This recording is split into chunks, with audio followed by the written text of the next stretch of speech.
बिस्मिल्लाहिर्रहमानिर्रहीम, अस्सलाम वालेकुम। मैं हूं मोहम्मद जुनैद अली। नाज़रीन, पिछले 12 से 18 घंटों में बहुत बड़ी डेवलपमेंट्स हुई हैं ईरान को लेकर, और एक अहम शख्सियत, एक बड़ी शख्सियत, और यूं कहा जाए कि अब तक का सबसे बड़ा जो डेंट था आयतुल्लाह ख़ामनेई की शहादत के बाद, इसके बाद ये दूसरा बड़ा डेंट इस वक्त ईरान को पहुंच रहा है। उनकी हुकूमत, उनकी अहम शख्सियात को निशाना बनाए जाने का सिलसिला जो कि हम देख रहे हैं कि मुसलसल जारी है। और अब मरता क्या ना करता, डोनाल्ड ट्रंप को और तो कोई राह फरार मिल नहीं रहा, फेस सेविंग मिल नहीं रही, तो अब जो लीडरशिप है जो कि बहुत ज़्यादा कदर की निगाह से देखे जाते थे, अली लारिजानी, उन्हें शहीद किया गया है। चीफ सिक्योरिटी ऑफिसर थे वो, और न सिर्फ ईरान के अंदर बल्कि पाकिस्तान के अंदर भी उन्हें बहुत कदर की निगाह से देखा जाता था। पाकिस्तान के साथ उनके बड़े करीबी ताल्लुकात रहे हैं, पाकिस्तान की हुकूमत के साथ भी उनके जो मोहब्बत का रिश्ता है वो किसी से ढका छुपा नहीं है। तो हम उनके दर्जात की बुलंदी के लिए दुआ करते हैं, उनकी लवाहिकीन के साथ यकजहती का इजहार करते हैं और सलाम पेश करते हैं ईरान के गयूर अवाम को जो कि अब तक डटी हुई है। और ये एक के बाद एक जो शहादत है नाज़रीन, उसके बाद जो हमले हैं उनका तेज़ होना, उनका पहले से ज़्यादा शदीद हो जाना, इस चीज़ की दलील है कि रिजीम चेंज का जो फॉर्मूला है अमेरिका का, कम अज़ कम उसमें तो वो कामयाब होते दिखाई नहीं दे रहे। लेकिन खबर ये भी है, उससे बड़ी खबर ये भी है कि इस वक्त खलबली मच चुकी है, भौचाल बर्पा हो चुका है डोनाल्ड ट्रंप के कैंप के अंदर। उनका एक अहम सिपाही, उनका एक अहम ओहदेदार और इंसदादी दहशतगर्दी का डायरेक्टर जिसका नाम था जो केंट, उसने इस्तीफा दे दिया है। और उसका इस्तीफा नाज़रीन सिर्फ एक आम इस्तीफा नहीं है, उसको सोशल मीडिया पर शेयर करते हुए जो केंट ने एक पूरी चार्जशीट है जो कि जारी की है ट्रंप एडमिनिस्ट्रेशन के खिलाफ, और जो हकायक उसने उसमें बयान किए हैं वो बहुत ही चौंका देने वाले हैं। तो आज एक एक करके नाज़रीन तमाम खबरें आपके साथ शेयर करते हैं। नाज़रीन, इसके अलावा फूड का जो मामला है, वर्ल्ड बैंक की तरफ से उस पर ख़तरे की घंटी बजा दी गई है कि अगर यही सूरत हाल जारी रहती है अगले कुछ अरसे तक, तो फिर एक ग़िज़ाई बहरान भी पैदा होने जा रहा है जिसमें मिलियंस ऑफ पीपल, जिसमें लाखों लोग मुतासर हो सकते हैं, ग़िज़ाई किल्लत का शिकार हो सकते हैं। और हम ये भी देख रहे हैं कि मौके से फरार सिर्फ उनके अहम ओहदेदार नहीं इख्तियार कर रहे, बल्कि यूएसएस जेराल्ड फोर्ड की तरफ से जो एयरक्राफ्ट कैरियर था वो इस वक्त दुम दबा के भाग चुका है मुरम्मत का बहाना बनाकर, और एक के बाद एक जो सुबकी है डोनाल्ड ट्रंप का मुकद्दर ठहर रही है। सबसे पहले अली लारिजानी की जो शहादत है उस पर हुकूमती सतह पे ईरान की तरफ से ऑफिशियली तस्दीक सामने आ गई। इससे पहले र्यूमर्स आ रही थी और उससे पहले कहा जा रहा था कि ऐसा कोई मामला नहीं है, लेकिन आयतुल्लाह ख़ामनेई की शहादत के बाद ये दूसरा बड़ा सेटबैक है ईरान के लिए।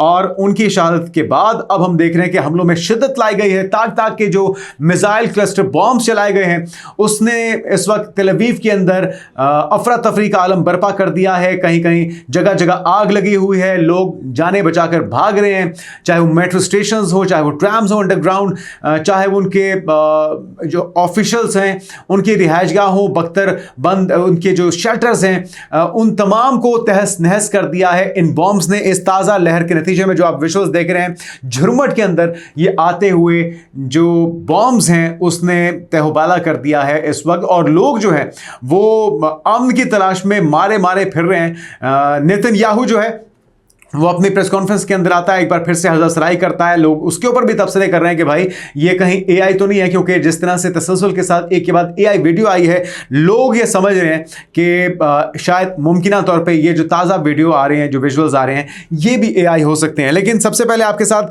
जो अब तक की कार्रवाई है उससे आगाह करते हैं। सूरत हाल ये है कि ईरान और इसराइल के दरमियान जारी कशीदगी को मज़ीद बढ़ा दिया गया है, और इसी चीज़ का खदशा था कि अगर ये सूरत हाल हुई तो इसका जवाब बहुत ही तबाहकुन होगा। तेल अवीव में मुतअद्दिद गाड़ियों को तबाह कर दिया गया है, कई मकामात पर आग भड़क उठी है, इमारतों को भी नुकसान पहुंचा है। ईरान ने अपने सिक्योरिटी चीफ अली लारिजानी की शहादत के बाद इसराइल पर मिसाइल हमले किए, जिसके नतीजे में तेल अवीव में जानी और माली नुकसान की इतलात बताई जा रही हैं। 61वीं ये लहर है वादा सादिक 4 की, और इसमें मुख्तलिफ इकसाम के मिसाइल दागे गए।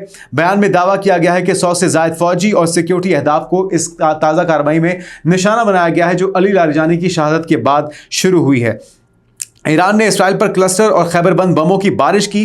तेल अवीव और यरूशलेम में मुतादिद मकामात पर आग भड़क थी और 2 इसराइली अब तक इसमें हलाक बताए जाते हैं। दर्जनों इसमें जख्मी है। हॉस्पिटल्स के अंदर इमरजेंसी नाफिज है, लेकिन यह सिलसिला यहाँ पर रुकने वाला नहीं है। कई गाड़ियां तबाह हो चुकी हैं, इमारतों को नुकसान पहुंचा है। तेल अवीव में रेलवे स्टेशन को भी नुकसान पहुंचा है। विजुअल्स हम आपको साथ साथ दिखा रहे हैं, इसको देख के आप अंदाजा लगा सकते हैं कि इस वक्त सफ़े मातम बिछा हुआ है और इस वक्त इंतहाई पैनिक की सूरत हाल है। लोग जाने बचाने के लिए महफूज जगह ढूंढ रहे हैं, लेकिन उनको महफूज जगह मिल नहीं पा रही। बहरहाल ईरान ने हमारे मुल्क के लिए कोई फौरी खतरा पैदा नहीं किया। अमेरिका के अहम अफसर जो केंट का इस्तीफा जब सामने आया है, तो अब ओवल ऑफिस की तरफ से और पेंटागन की तरफ से जो बयान सामने आ रहे हैं वो बहुत ही शर्मनाक हैं। एक तो जो केंट बहुत ही करीबी साथियों में से थे और इनकी अपनी जो वाइफ थी वो इराक जंग के अंदर खुदकुश बमबार का निशाना बनी थी, और वो कहते हैं मैं बहुत अच्छे तरीके से जानता हूं, मैंने बहुत सी जंगें देखी हैं, लेकिन हमें ईरान से फिलहाल कोई खतरा नहीं था। हमें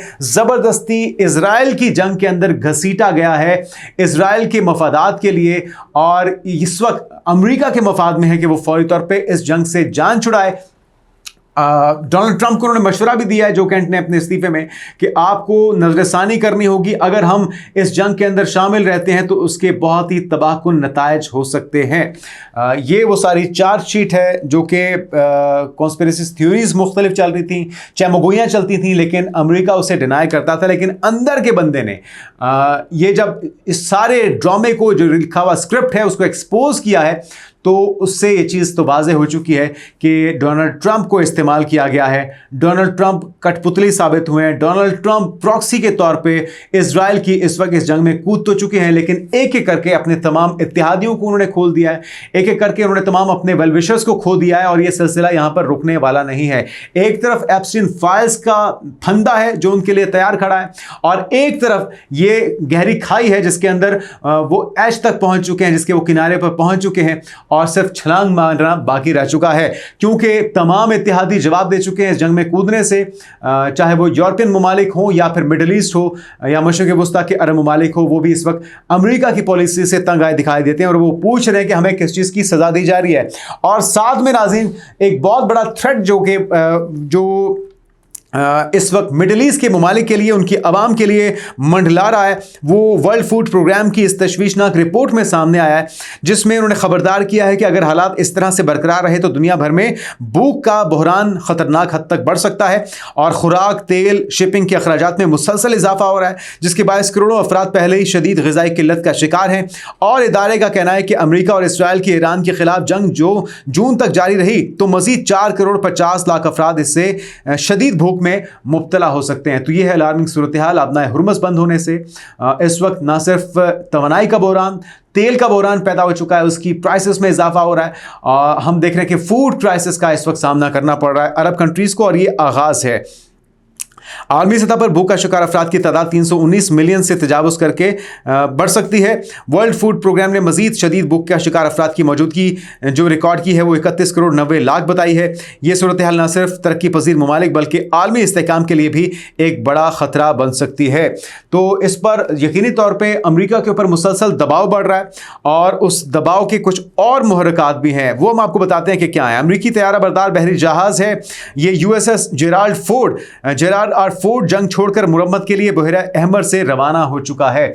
तो इस वक्त ये दूसरे ममालिक को कह रहे थे किसी और मुल्क ने अपने बहरी बेड़े, अपने जंगी जहाज भेजने से इनकार कर दिया है, तो इनके अपने जो बहरी जहाज हैं वो इस वक्त जाने बचाकर यहां से निकलने पर मजबूर हो चुके हैं। अमरीकी नेवल इंस्टीट्यूट के तर्जुमान ने बताया है कि जहाज में आग लगने के नतीजे में कई रिहायशी हिस्से और 100 से ज़ायद बिस्तर भी ज़ाया हो चुके हैं इस जहाज में, जिसके हम बात कर रहे हैं, जो यहाँ से फरार हुआ है।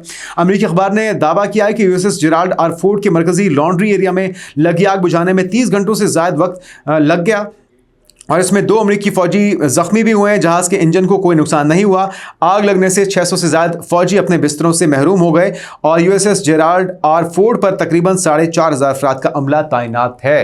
तो ये सूरत हाल है। आप दूसरों को तो दावत दे रहे हैं, लेकिन आपके अपने जहाज़ में या आपके अपने फ़ौजियों में इतना दमखम नहीं है, इतनी सकत नहीं है कि वो यहाँ पर मज़ीद क़याम कर सकें। और लास्टली आपको बताते हैं कि इस वक्त ख़बर जो थी अब वो हकीकत में बदल गई है। अमरीकी जो तहकीकाती थिंक टैंक्स हैं उनकी तरफ से बताया जा रहा है कि जी रशिया की तरफ से बर वक्त और एक्यूरेट मालूमात इंटेलिजेंस की ईरान को मुसलसल फराहम की जा रही हैं। पीछे से चाइना भी पूरी तरह से मदद कर रहा है, और और इन दोनों की जो मावनत है उससे ईरान अब तक, और ईरान की अपनी जो मिसाइल टेक्नोलॉजी है, जो उनकी अपनी जुर्रत है, हिम्मत है, बहादुरी है, और उनकी जो कोशिशें हैं वो भी कार फरमा है कि अभी तक अमेरिका इसमें चारों शाने चित दिखाई देता है। एक के बाद एक नाकामी उनके हिस्से में आ रही है और ईरान डट के खड़ा हुआ है। देखते हैं कि कब तक ये जंग जारी रहती है, लेकिन इसके जो नताइज हैं वो आने वाले वक्तों में, अगर ये जंग मजीद जारी रहती है तो बहुत ही तबाहकुन हो सकते हैं। मजीद अपडेट से आपको आगाह करते रहेंगे। अपना ख्याल रखिएगा। अल्लाह हाफिज़।